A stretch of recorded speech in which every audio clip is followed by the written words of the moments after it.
Hello everyone, welcome back.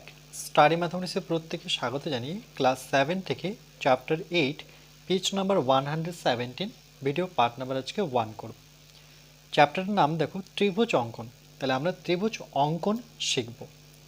এখানে দেখো কিছু ছাত্রছাত্রী তারা কি করছে, দেশলাই কাঠি নিয়ে কিন্তু বিভিন্ন ধরনের ত্রিভুজ অঙ্কন করছে। চ্যাপ্টার শুরু করার আগে আমরা একটুখানি পড়ে নিই। আজ আমি, রেশমি, বনলতা, সাব্বা, রফিক, টোটাল কতজনে? 1 2 3 4 5, 1 2 3 4 5, পাঁচজন মিলে, রফিক সবাই মিলে অর্থাৎ প্রত্যেকে মিলে ঠিক করেছি নির্দিষ্ট মাপের ত্রিভুজ আঁকব ও ত্রিভুজ আঁকার ক্ষেত্রে রং করব। আগে আমরা যেমন খুশি নানান মাপের কাগজ কেটে ত্রিভুজ আঁকার ক্ষেত্র তৈরি করি। আজ আমি ত্রিভুজের বাহু ও কোণের আলাদা আলাদা মাপ বলে দেব। এদের মধ্যে একজন আছে, সে কি করবে, ত্রিভুজের বাহু ও কোণের মাপ আলাদা আলাদা বলে দেবে। আমার বন্ধুরা সেই মাপের ত্রিভুজ তৈরির চেষ্টা করবে। ত্রিভুজের বাহুর সংখ্যা কটি থাকে? একটি ত্রিভুজ যদি আমরা অঙ্কন করি তাহলে বাহু এই যে 1 2 3, তাহলে একটি ত্রিভুজে বাহুর সংখ্যা 3টি। ও কোণ কটি হবে? দেখো এখানে একটি কোণ, এখানে একটি কোণ, এখানে একটি কোণ। দুটো বাহু নিয়ে কিন্তু একটি কোণ হয়, আবার দুটো বাহু নিয়ে একটি কোণ, দুটো সন্নিহিত বাহু নিয়ে একটি কোণ। তাহলে টোটাল কটি কোণ? 3টি কোণ। ত্রিভুজের 3টি বাহুর দৈর্ঘ্য যথাক্রমে এরকম: 5 সেমি, 6 সেমি, 7 সেমি। সেমি কথার অর্থ হচ্ছে সেন্টিমিটার। ত্রিভুজ আঁকার চেষ্টা করি এবং এবিসি একটি ত্রিভুজ আঁকি। এবি হচ্ছে 6 সেমি, এবার নাম দিয়ে দিয়েছে দেখো, এবিটা হচ্ছে 6 সেমি, বিসি 5 সেমি, সিএ হচ্ছে 7 সেমি। করার আগে এখানে দেখো কি বলেছে, শুধুমাত্র স্কেল ও পেন্সিল দিয়ে, শুধুমাত্র স্কেল আর পেন্সিল, আমি তো পেন্সিল ব্যবহার করব না, আমি পেন ব্যবহার করব।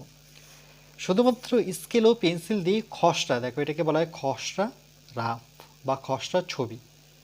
খসড়া ছবি এঁকে দেখি কোথায় কোন বিন্দু লিখব। এই যে খসড়া রাফটা কিন্তু এখানে করেছি, কোথায় কোন বিন্দু হবে, নাহলে কিন্তু বুঝতে পারবো না যে এ বি কোনটা ধরবো, বিসি কোনটা ধরবো, সি এ কোনটা ধরবো। এই জন্য আমরা যদি এখানে খসড়া রাফটা করি তাহলে এইভাবে করব।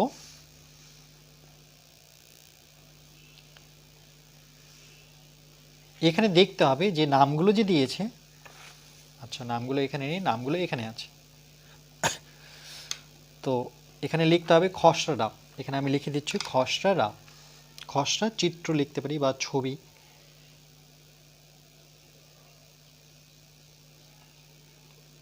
খসড়া ছবি। তো এখানে দেখো সি হচ্ছে 7 সেমি, এবি হচ্ছে 6 সেমি, বিসি হচ্ছে 5 সেমি। তাহলে আমরা যদি খসড়া রাফটা করি তাহলে শুধু স্কেলার পেন্সিল নিতে বলেছে, তাহলে স্কেলার পেন্সিল নিয়ে কোনো মাপযোগ নয়, আমরা এমনি একটা খসড়া রাফ করব। ধরে নাও এই বাহুটা সব থেকে বড়, তাহলে এটা ধরে নাও 7 সেমি। সবসময় বড় বাহুটা বেশিরভাগ নিচেই থাকে আমাদের। তো 7 সেমি এখানে নাম কি দেওয়া আছে? সিএ। তাহলে আমরা কি করতে পারি, এখানে এ লিখতে পারি, এখানে সি লিখতে পারি, তাহলে হয়ে গেল সিএ। তারপরে কি দেখতে পাচ্ছি, এ বি হচ্ছে 6 সেমি, তাহলে এ বি। তাহলে আমরা একটা কাজ করি, এখানে একটি বিন্দু নিই, এই বিন্দুটার নাম দিয়ে দিই বি বিন্দু। এবার এ থেকে বিকে যুক্ত করে নিই।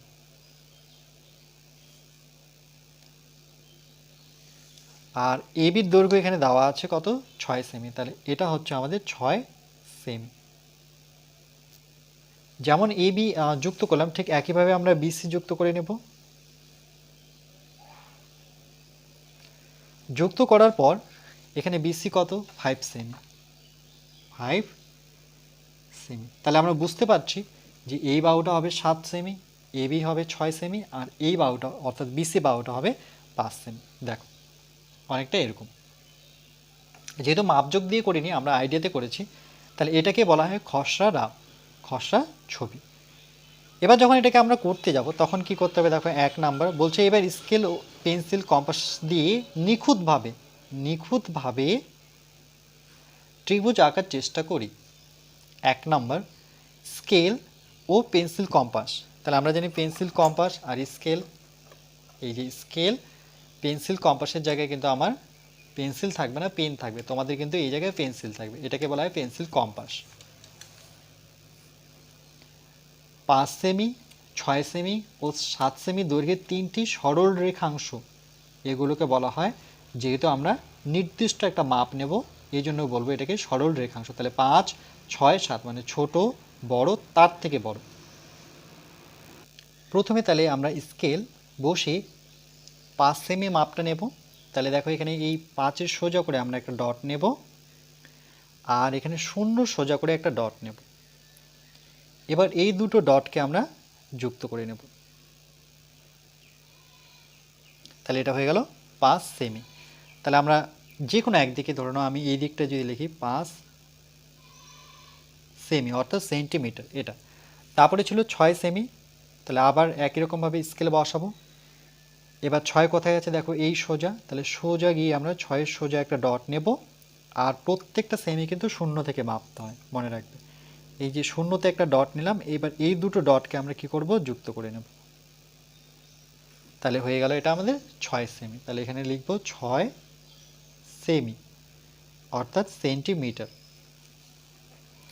5, 6 তারপরে 7, তাহলে একই রকমভাবে স্কেল বসাবো, বসিয়ে এই যে 7 দেখতে পাচ্ছি তার সোজা করে আমরা একটা ডট নেব, আর এখানে 0 সোজা করে একটা ডট নেব। এবার এই দুটো ডটকে আমরা যুক্ত করব। এখান থেকে হবে মাপটা, এটা হচ্ছে 7 সেন্টিমিটার। এরপরে আমরা 2 দাগেরটা পড়ব। একটি রশ্মি AX আঁকবো। সবার প্রথমে দেখো আমরা AX একটি রশ্মি আঁকব।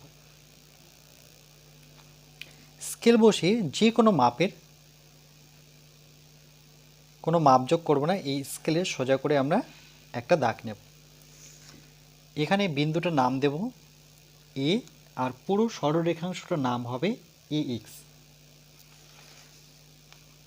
এবার বলছে AX রশ্মির এ বিন্দুকে কেন্দ্র করে, দেখো এই বিন্দুতে আমরা কাটা রাখবো, পেন্সিল কম্পাসের সাহায্যে 7 সেমি দৈর্ঘ্যের 7 সেমি মাপটা নেব, সমান ব্যাসার্ধের একটি বৃত্তচাপ কেটে AC সরলরেখাংশ পাবো। তাহলে এই 7 সেমি আমরা এভাবে কাটবো। তাহলে আমরা কি করব, সর্বপ্রথম 7 সেমি মাপটা নেব পেন্সিল কম্পাসের সাহায্যে। তাহলে একদিকে কাটা রাখবো আর একদিকে পেন্সিল রাখবো। কি করে দেখো, এই যে একদিকে কাটা নিলাম আর একদিকে আমরা পেন্সিলকে নিয়ে আসব, এভাবে একটু কিন্তু কেটে দেখাতে হবে। এই 7 সেমি মাপটা নিয়ে আমরা এই বিন্দুতে কাটা বসাবো আর পেন্সিল বসাবো এখানটায়, কেটে নেব। যেখানে কাটবো সেই বিন্দুটার নাম দেব সি। তাহলে এটা কাটলাম আমরা 7 সেমি। ওকে, তাহলে বলছে যে AC সরলরেখাংশ পেলাম। তাহলে আমরা কি পেলাম, AC সরলরেখাংশ। আর এটা যেহেতু সরল রেখা, এখানে কিন্তু আমরা এভাবে চিহ্নটা, তীর চিহ্নটা দিতে পারি। আমরা ইচ্ছে করলে কিন্তু আরও টানতে পারতাম। এটাকে বলা হয় সরল রেখা। আর এখানে ACকে বলবো আমরা সরল রেখাংশ, কেন কি এটা নির্দিষ্ট, আর এটা নির্দিষ্ট নয়, আমরা ইচ্ছে করলে আরও টানতে পারি, এই জন্য এটাকে বলবো পুরোটাকে সরল রেখা, আর এইটুককে বলবো আমরা সরল রেখাংশ। এরপর পেজ নং 118-এ দেখো 3 নম্বর পয়েন্ট, এই বিন্দুকে কেন্দ্র করে, এই যে এই বিন্দুকে কেন্দ্র করে পেন্সিল কম্পাসের সাহায্যে 6 সেমি যে মাপটা নিয়েছিলাম সেটা মাপ নেব, দৈর্ঘ্যের ব্যাসার্ধ নিয়ে একটি বৃত্তচাপ আঁকলাম। এই বৃত্তচাপের উপরে কোথাও, এই যে বৃত্তচাপের উপরে কোথাও বি বিন্দু আছে, কোথাও একটি বি বিন্দু আছে, এই বি বিন্দু খোঁজাই এখন আমাদের প্রধান কাজ। আমরা কি করব, 7 সেমি মাপ নিয়েছি, এরপর আমরা 6 সেমি মাপটা নেব। ঠিক একইভাবে একদিকে কাটা থাকবে আর একদিকে থাকবে পেন্সিল। এভাবে একটু আমরা ছোট দাগ দিয়ে নেব। এই মাপ নিয়ে আর নড়াচড়া করতে পারবো না। এই মাপ নিয়ে আমরা এই বিন্দুকে কেন্দ্র করে দেখো আমরা একটা বৃত্তচাপ নেব। ঠিক এভাবে একটা বৃত্তচাপ নেব। বি বিন্দু খোঁজাই হচ্ছে আমাদের প্রধান কাজ। নেওয়ার পর দেখো এবার 4 নম্বর পয়েন্ট কি বলেছে, এবার সি বিন্দুকে কেন্দ্র করে এবার আমরা কাটাটা কোথায় বসাবো, সি বিন্দুতে। দেখো কেন্দ্র করে পেন্সিল কম্পাসের সাহায্যে 5 সেমি দৈর্ঘ্যের মাপটা আবার নেব। 5 সেমি দৈর্ঘ্যের ব্যাসার্ধ নিয়ে আর একটি বৃত্তচাপ আঁকবো। মানে এটা তো প্রথমে এঁকেছি, তার উপরে একটা বৃত্তচাপ আঁকবো, তাহলে বি বিন্দু পেয়ে যাব। এই বৃত্তচাপ দুটি পরস্পরকে বি বিন্দুতে ছেদ করেছে। এরপরে আমরা 5 সেমি মাপটা নেব। একদিকে আমরা কাটা বসাবো আর একদিকে পেন্সিল বসাবো। পেন্সিল বসে এভাবে কিন্তু একটুখানি কেটে দেখাতে হবে। এটাকে না নড়িয়ে আমরা সি বিন্দুকে এবার কেন্দ্র করে, দেখো সি বিন্দু এখানে আছে, সি বিন্দুকে কেন্দ্র করে সি বিন্দুতে কাটা বসাবো আর দেখো পেন্সিল বসাবো। এর আগে যে বৃত্তচাপটা নিয়েছি সেটাকে আমরা কাটবো। কাটার ফলে এখানে একটি বিন্দু পাবো, সেই বিন্দুটার নামই হবে বি বিন্দু।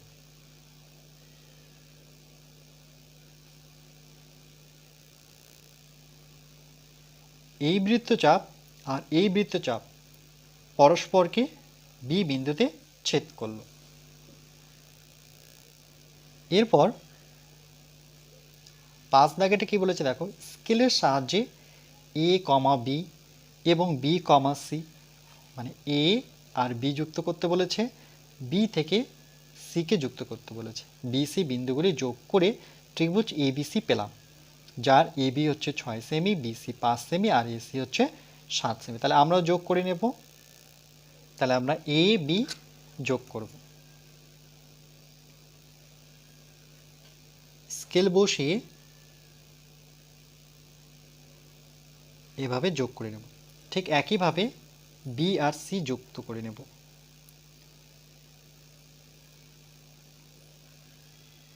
এরপর দেখো আমাদের খসড়া রাপের সাথে মিলল কিনা, এ সি আর এখানে আছে বি। তাহলে খসড়া রাপটা যে করেছিলাম এ সি বি, কেন এটা দেখে দেখেই আমরা করছিলাম। এটা 7 সেমি, তাহলে এ পাশটায় কত সেমি কেটেছিলাম, 6 সেমি, এদিকটা 5 সেমি। তাহলে এখানে লিখবো আমরা 6 সেমি সেন্টিমিটার আর এই দিকটা হচ্ছে আমার 5 সেন্টিমিটার।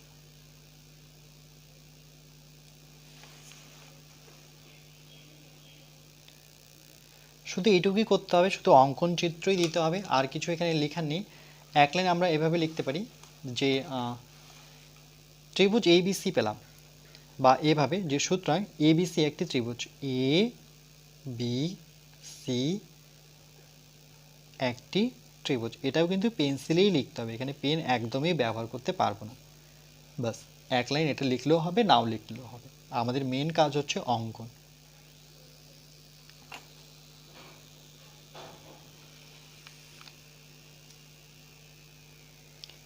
তার আগে খসড়া ছবিটা করে নেবে ডান দিকে কোথাও। তাহলে এই ছবি দেখে দেখে কিন্তু আমরা পরে পেন্সিল কম্পাস বসিয়ে কিন্তু ছবিটা অঙ্কন করব।